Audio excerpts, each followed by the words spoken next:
behalf of Ed and Amelia, welcome to those who are here to witness this union. Both Ed and Amelia wish to thank you for taking the time to join in this their very special day. Let us begin by welcoming the presence of God within your heart. We come together as a community of family and friends for Ed and Amelia. We wish to surround them and uphold them with our love, our prayers, and best wishes on their wedding day and throughout their journey together as husband and wife. We ask that God's blessing on them. Ask for God's blessing on Ed and Amelia and on those gathered here today. Ed, will you have Amelia to be your wife, to live together in the holy covenant of marriage? Will you love her and comfort her, honor and keep her in sickness and in health, forsaking all others, being faithful to her for as long as you shall live? Yes, I will. Amelia, will you have Ed to be your husband, to live together in the covenant of marriage? Will you love him and comfort him and keep him in sickness and in health, forsaking all others, and being faithful unto him for as long as you both shall live? I will. Who gives this woman to be married to this man? Her mother and I. Whoop.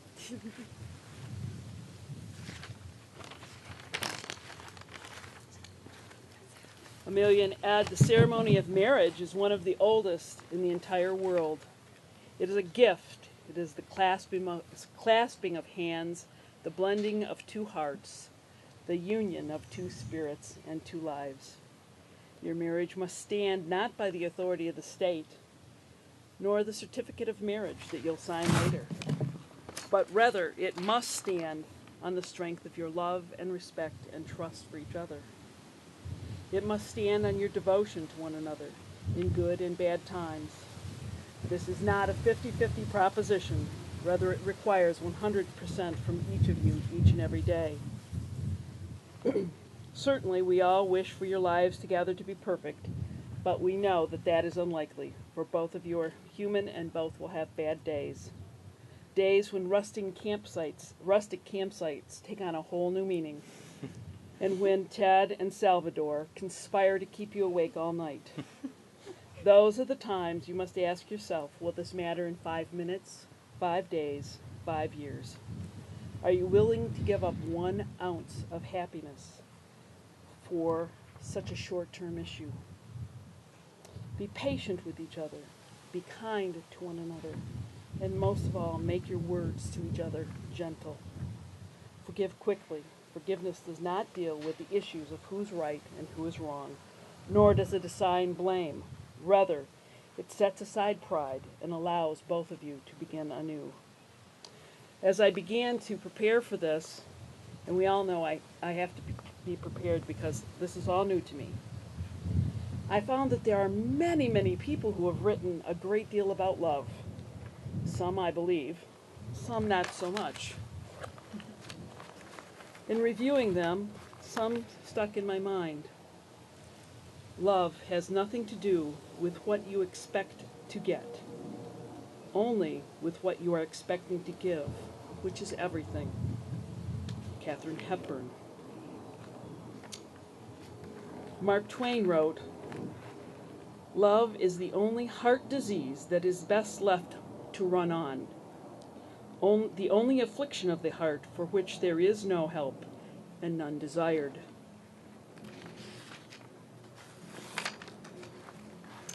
Homer in the Odyssey writes, "There is nothing nobler or more admirable than when two people who see eye to eye keep house as man and wife, confounding their enemies and delighting their friends."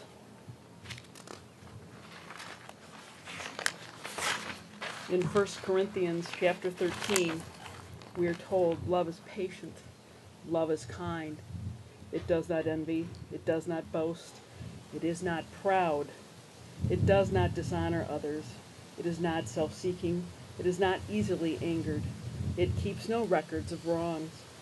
Love does not delight in evil, but rejoices in the truth. It always protects, always trusts, always hopes, always perseveres. Love never fails, but where there are prophecies, they will cease. Where there are tongues, they will be stilled. Where there is knowledge, it will pass away. For we know in part, and we prophesy in part. But when completeness comes, what is in part disappears. When I was a child, I talked like a child, I thought like a child, and I reasoned like a child. When I became a man, I put away my childhood behind me, for now I see only the reflection of it as in a mirror, and then we shall see face to face. And now I know in part, that when I shall know fully, as I am fully known. And now the three remain, faith, hope, and love, and the greatest of these is love. Amelia and Ed, you will find your own quotes during your journey together, and you will recall them with joy, we hope. And by entering into this covenant of marriage today, you are declaring your faith to each other and in each other. You have indeed earned this faith and trust by creating a sound foundation for this marriage. Your task is now to build on this solid base. Nurture your loving partnership with the caring, trust, vulnerability, and kindness that are essential to a healthy marriage relationship. In dedicating yourselves to these values, you will create a marriage that is a source of joy, in which you may both grow in love and find fulfillment. Know that you will be tested by the routines of daily life, by change and circumstance, and by the full circle of the seasons of life.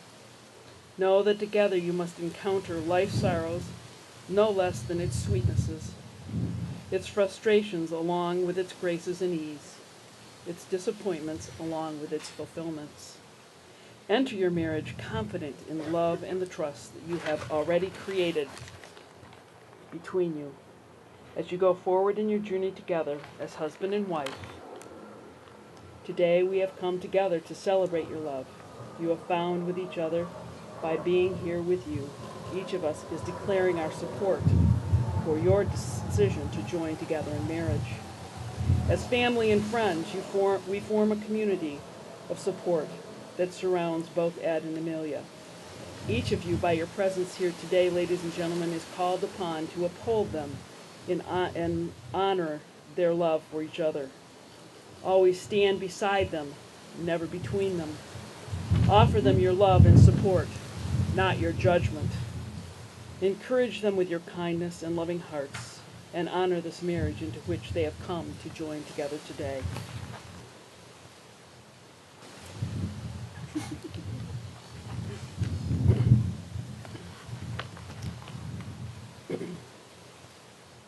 Repeat after me. I, Ed, take you, Amelia, to be my wife.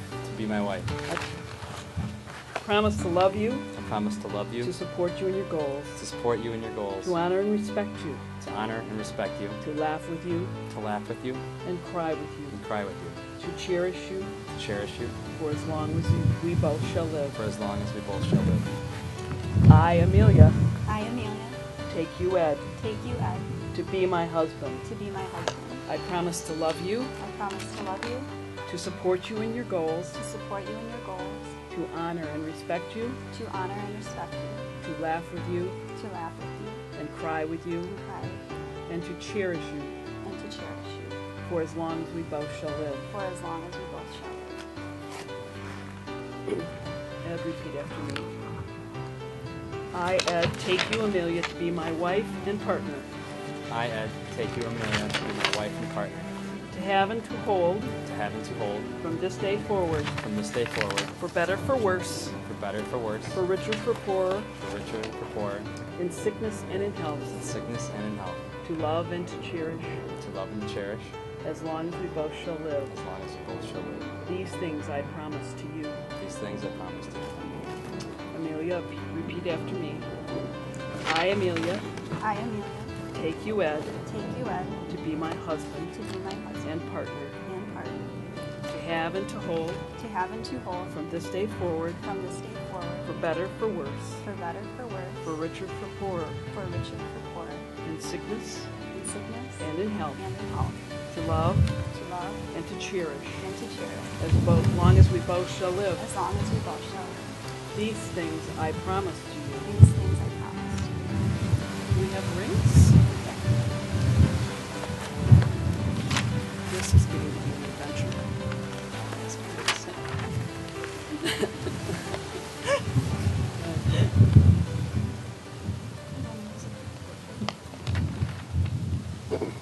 As an outward symbol of the love that you have professed here today before this company, you have chosen to exchange rings as a sign and seal of your promise for the exchange of the vows that you made here today.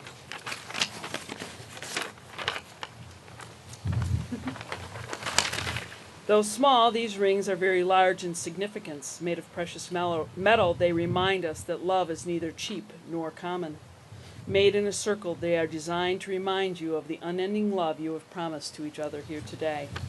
May these rings be worn with great honor and be a reminder of this moment when your lives were united, and may you always endeavor to keep your vows before you.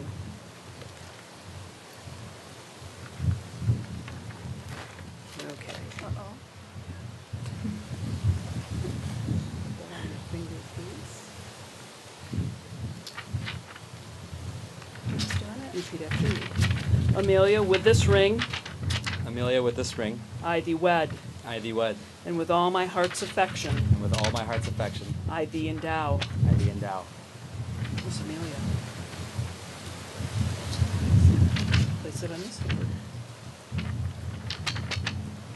Ed, with this ring, I thee wed, Ed, with this ring, I thee wed, and with all my heart's affection, and with all my heart's affection, I thee endow. I thee endow.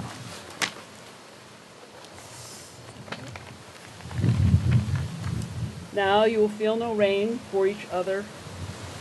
There will be shelter in the other.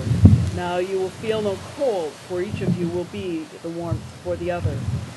Now you are two persons, but there is only one life before you. Go now to your dwelling place and enter into the days of your life together, and may your days be good and long upon the earth. Now, by the power vested in me by the great state of Michigan, I pronounce you husband and wife. You may kiss your bride.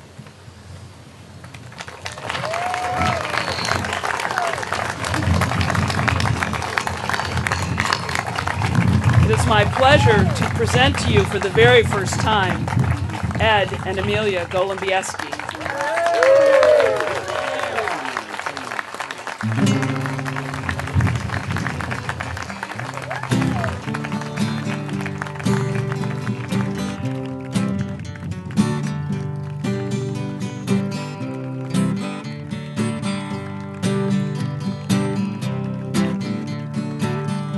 Outside there's a boxcar waiting outside the family street. By the fire breathing, outside we wait till face turns blue. I know the nervous walking, I know the dirty beard hands. Outside the boxcar waiting, take me away to nowhere plains. When I was in middle school, or sometime when I was very young, I took the Beanie Babies, and I loved them with all of my heart. They were my friends, and I come home from school after a long, hard, stressful day, and I come home to find all of my Beanie Babies strung up on a noose hanging from the ceiling. And that was one of the wonderful times in my life. And thank you for my brother for doing that. I really appreciate that. Let's all give a round of applause for my brother Ed for that. Not to mention the multiple numbers of times him and his wonderful friends over there tied me up to the pole downstairs in the basement and were kind enough to turn off the light. Appreciate that very much.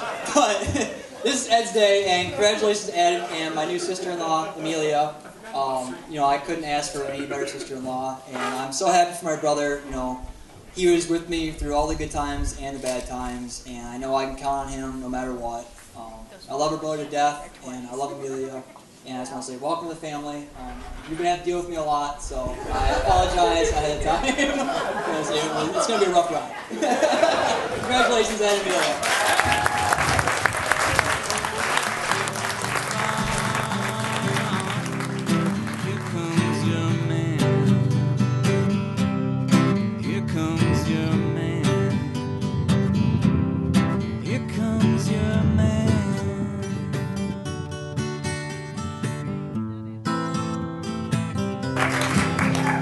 Hi everybody,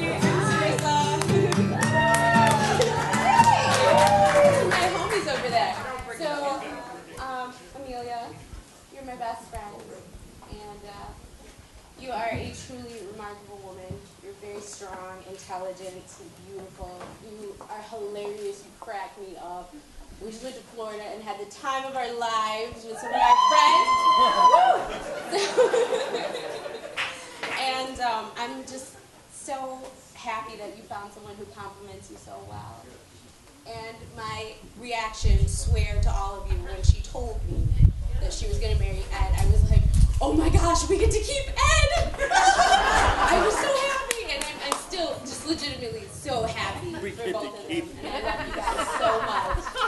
Congratulations.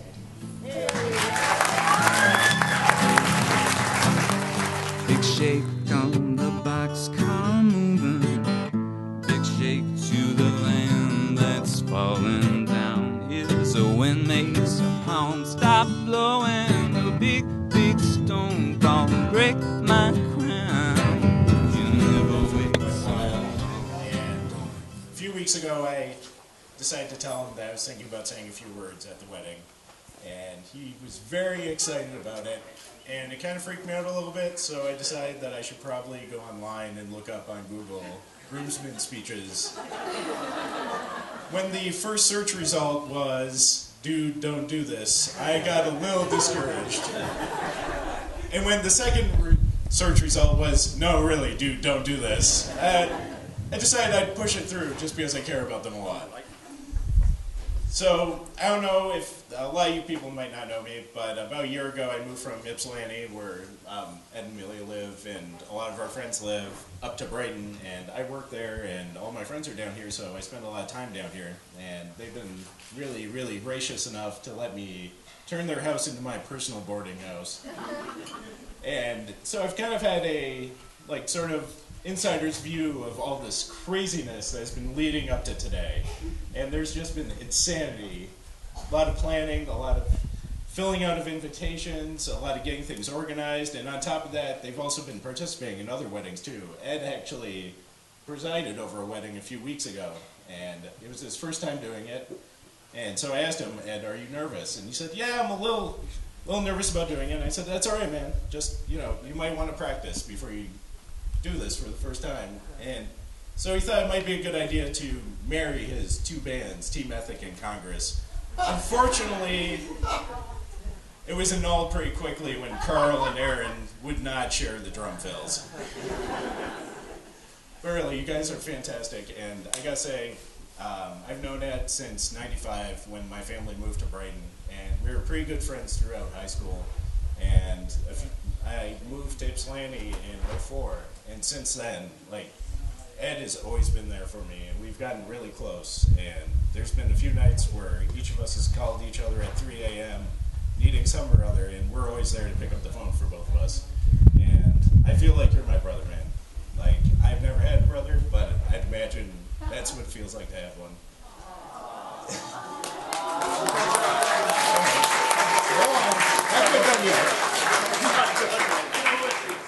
When Ed started dating Amelia, though, I got a little nervous. I thought, man, this girl lives in Ann Arbor. He's going to disappear out of my life.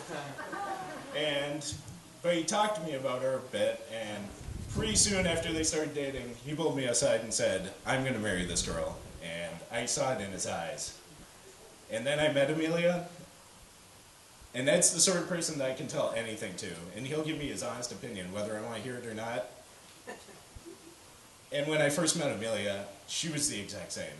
And she is just the same. Fantastic, honest, great person. And really, everybody here should say thanks, because all of us are adding a great person into our lives right now. So thanks, guys. Can we hear cheers for Ed and Amelia? Thank you.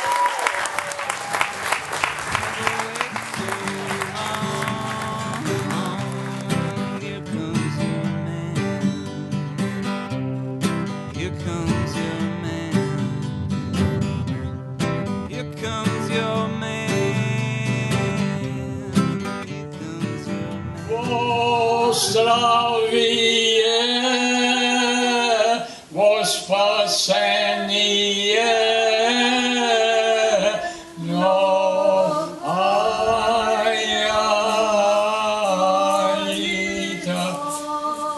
That means in Ukrainian language, it started in Ukraine 14 years ago. And this is a song for the happy couple, wishing a happy life. And no hayita means lots of years. Many Have years. good year. No hayita and Vostravia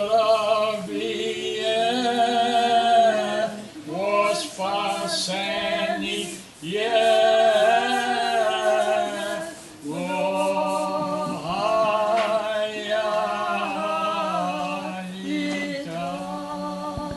Now that's better than those music.